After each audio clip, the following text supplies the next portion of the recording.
حکیم لقمان رحمۃ اللہ علیہ فرماتے ہیں، انسان جو سوچتا ہے ضروری نہیں ہوتا کہ ویسا ہی ہو جائے۔ کچھ چیزیں ایسی ہیں جو انسان کے حق میں بہتر نہیں ہوتی۔ اللہ ایسے کاموں کو انسان پر اس وقت نازل کرتا ہے جب انسان کے حق میں بہتر ہوں۔ کس قدر افسوس کی بات ہے کہ لوگ نیکی کر کے اس کا درس تو دیتے ہیں، مگر کسی کے ساتھ ظلم و زیادتی کے خلاف آواز کھڑی نہیں کرتے۔ مجاہدہ صرف تہذیب نفس کے لیے نہ کر، بلکہ حقیقت قرب کے لیے کر۔ اللہ سے راز و نیاز ہی ابلیس کے لیے سب سے زیادہ پریشان کن چیز ہے۔ جو عورت اپنے خاوند کے سامنے ناشکری کی باتیں کرتی رہتی ہے، وہ اللہ کی بھی شکر گزار نہیں ہوتی۔ راستہ وہی کامیابی کی طرف لے جاتا ہے جو اللہ نے بتا دیا ہے۔ غلط کام کا نتیجہ ہمیشہ پریشان کن ہوتا ہے، خواہ یہ نتیجہ فوراً نکلے یا دیر سے۔ اس لیے ہر صورت غلط کام سے دور رہو۔ خوش اخلاقی جیسا زیور زندگی کا اور کوئی نہیں ہے۔ ایثار و قربانی کی باتیں تو سبھی کرتے ہیں، لیکن کبھی اپنا محاسبہ کرتے ہوئے یہ خیال نہیں کرتے کہ انہوں نے دوسروں کے لیے کس قدر ایثار و قربانی کی ہے۔ پریشانی اور تکلیف میں جو بھی کام آئے اس کے خلوص پر شک نہیں کرنا چاہیے۔ وہی دوست سب سے زیادہ تمہارا مخلص دوست ہوتا ہے۔ دوسرے کے دل میں نفرت پیدا کرنے کے لیے چند لمحے درکار ہوتے ہیں، جبکہ نفرت کو ختم کرنے کے لیے ایک عرصہ درکار ہوتا ہے۔ لوگوں کے دلوں میں اسی عالم کی قدر و منزلت ہوتی ہے جو لالچ سے بے نیاز ہو کر علم کو دوسروں تک پہنچاتا ہے۔ اگر شوق اور جستجو سچی ہو تو علم کی طلب میں مشکلات نہیں آتی۔ چراغ خود کو جلا کر دوسروں کو روشنی دیتا ہے۔ عالم کو بھی چاہیے کہ وہ تنگی اور تکلیف کو برداشت کر کے دوسروں کے دلوں میں علم کی روشنی جلائے۔ یاد رکھیے، علم سے ہمیشہ فائدہ ہی ہوتا ہے۔ علم سے کبھی کسی کو نقصان نہیں پہنچا۔ علم اس بات کا متقاضی ہوتا ہے کہ اسے دوسروں تک فراخ دلی سے پہنچایا جائے۔ انسان کی سب سے بڑی دانائی یہ ہے کہ اپنے ارد گرد رہنے والے بے وقوف لوگوں سے پوری طرح واقف ہو۔ جس گیان کے ذریعے انسان علیحدہ علیحدہ سب ہستیوں میں ایک لافانی ہستی کو مجملاً بلند شیر و شکر ہوا دیکھتا ہے، تو اسی کو سچا گیان سمجھ لے۔ اللہ کا پیارا صرف وہی ہے جو کسی بھی بندے کو تکلیف اور دکھ کے احساس سے نہ گزارے۔ سستی ایسی سست رفتار ہوتی ہے کہ مفلسی فوراً اسے دبا لیتی ہے۔ ظالم کی مدد کرنا یا بجائے قطع تعلق کے اس کے ساتھ نیکی کرنا، خلق خدا کا قتل اپنے سر لینا ہے۔ گناہ کو چھوڑ دینا توبہ کی اذیت سے کہیں زیادہ آسان ہے۔ بڑھاپا آنے سے پہلے جوانی کو غنیمت جانو، اور موت کے آنے سے قبل بڑھاپے کو غنیمت جانو۔ جب ایک عالم سے لغزش ہوتی ہے تو ساری کائنات اور عالم لغزش میں پڑ جاتا ہے۔ خدا ان لوگوں پر لعنت کرے جن کو غلام کے ساتھ کھانے سے انکار ہے۔ کسی دیندار پر اعتماد نہ کر جب تک ضرورت کے وقت اس کو آزما نہ لے۔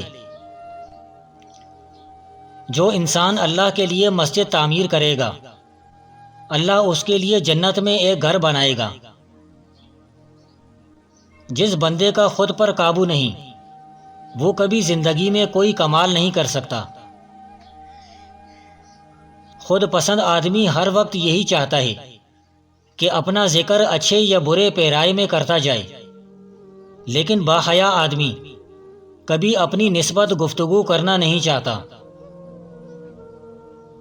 دنیا میں جس طرح غیر مکمل ہے اس حالت میں دیکھنے پر اکتفا کر۔ اگر تو اس معاملے میں زیادہ بے چین ہوا تو متعلق راحت حاصل نہ کر سکے گا، کیونکہ اشیاء کا جو خیال اور زندگی کا جو قاعدہ تو نے اپنے ذہن میں باندھا ہے، اس کے مطابق تو کبھی اس عالم کو نہیں لا سکتا۔ اگر کسی وقت کوئی تکلیف دہ خیال تیرے دل میں آ جائے تو فوراً کوئی اچھی کتاب کی طرف رجوع کر لے۔ زندگی میں ایسے بہت سے لوگ ہیں جو نیک نظر آتے ہیں، لیکن ان کا کوئی کام نیکی والا یا بھلائی والا نہیں ہوتا۔ حقیقی فساد کے معنی یہ ہیں کہ ضروری باتیں بیان کی جائیں اور ضرورت سے زیادہ کوئی بات نہ کہی جائے۔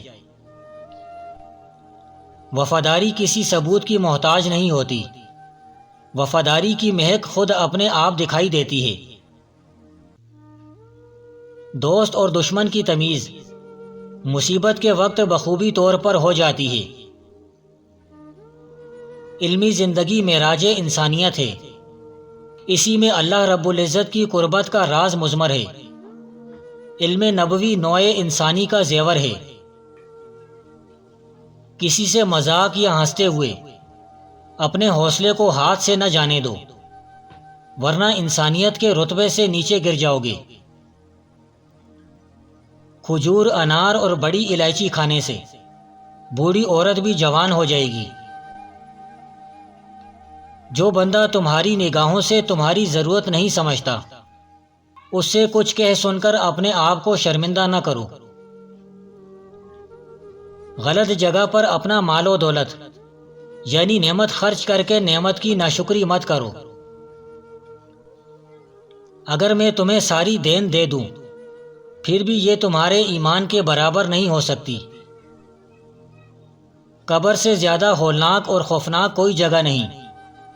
ہر وقت اللہ کے ذکر میں مشغول رہو تاکہ قبر کی منزل آسان ہو۔ تنگ دستی اور مصیبت کے وقت صبر سے کام لو، اللہ کی مدد ضرور آئے گی۔ تمہاری روش امانت کے خلاف نہ ہونی چاہیے، صرف حق اور عدل کا ساتھ دو۔ وفادار دوست کا ہمیشہ خیال رکھو اور اس کو ناراض مت کرو، اور کبھی کسی سے زیادتی مت کرو۔ تم میں سے جو دین کے طلبگار ہیں ان کو اتنا ہی ملے گا جتنا خدا نے ان کے لیے مقدر فرما دیا ہے۔ اگر دولت مند ہونا چاہتے ہو تو ایک مٹھی چاول لیں اور ان پر 11 بار یا اللہ یا باسطو، 3 بار سورہ کوثر اول آخر درود شریف پڑھ کر پھونک ماریں اور صبح کووں کے آگے ڈال دیں، جلد دولت مند ہو جاؤ گے۔ جس شخص کا مزاج فاسد اور طبیعت بیمار ہوتی ہے وہ کسی کی تندرستی برداشت نہیں کرتا۔ اچھی صورت انسان کے دل کو متاثر کرتی ہے، جبکہ اچھی سیرت انسان کی روح کو متاثر کرتی ہے۔ جب کوئی دوسرے شخص پر تنقید کر رہا ہو تو آپ کو اس قسم کی منفیت کا حصہ بننے کی ضرورت نہیں، اس وقت بھی خاموش رہیں۔ بہت سے انسان جو عبادت کرتے ہیں اور اللہ تعالیٰ کی خوشنودی اور ثواب کی امید رکھتے ہیں، لیکن وہ چھپی ہوئی گناہگاری ہوتی ہے۔ بہت سے وہ پانی جن کو تو صاف سمجھتا ہے مقدر ہوتے ہیں۔ اے لوگو، اس آگ سے بچو جو تم نے خود بھڑکائی ہے۔ جسے خالق پسند کر لے وہ پاک ہے، اسے مخلوق پسند نہ بھی کرے تو کوئی مذائقہ نہیں۔ شیطان کو باہر مت دیکھو بلکہ اپنے اندر تلاش کرو۔ شیطان کوئی ایسی غیر معمولی قوت نہیں جو تم پر باہر سے حملہ آور ہوتی ہے، بلکہ تمہارے اندر سے ابھرنے والی ایک معمولی سی آواز کا نام ہے۔ خدمت خلق صرف خوشنودی خدا کے لیے کرو، خلقت کے قبول کرنے سے تمہیں کچھ نہیں ملے گا۔